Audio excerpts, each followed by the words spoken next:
இப்போ ஒரு நாடு சார்ந்து இன்னொரு நாடு அட்டாக் எதனா லான்ச் பண்ணுது வைங்க.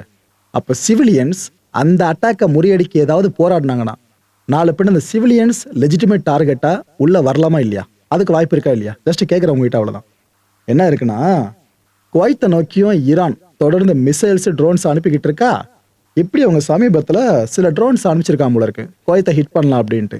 அந்த டைம்ல இந்த சிவிலியன்ஸ் இருப்பாங்களே, அவங்க கிட்ட இருக்க ஆயுதத்தை எடுத்து அந்த ட்ரோனை ஹிட் பண்ண ட்ரை பண்ணியிருக்காங்க. இது போல விஷயம் அரங்கேறி இருக்கிறதா ரிப்போர்ட்ஸ் மூலமா தெரிய வருதுங்க.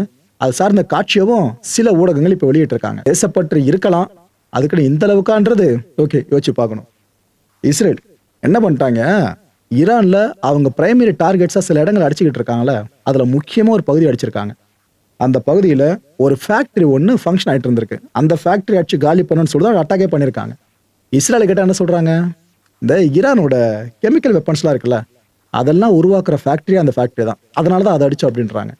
ஆனால் ஈரான் இப்போ என்ன சொல்லுதுன்னா, ஏங்க நீங்கள் அடிச்சது கெமிக்கல் வெப்பன்ஸ் ஃபேக்டரி கிடையாது, மெடிசன்ஸ் ஃபேக்டரி. அங்கே தான் ஃபார்மசூட்டிக்கல் சார்ந்த நிறைய ப்ராடக்ட்ஸை உருவாக்குவோம்.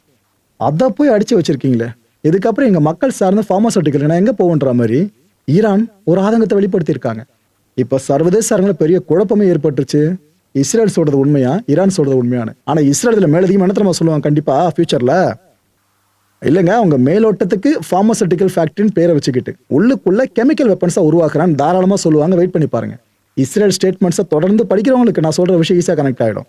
இல்லை எது உண்மை பொய்ன்றது கண்டுபிடிக்கவே 1 வருஷம் 2 வருஷம் இல்லை, பல வருஷங்கள் ஆகும்.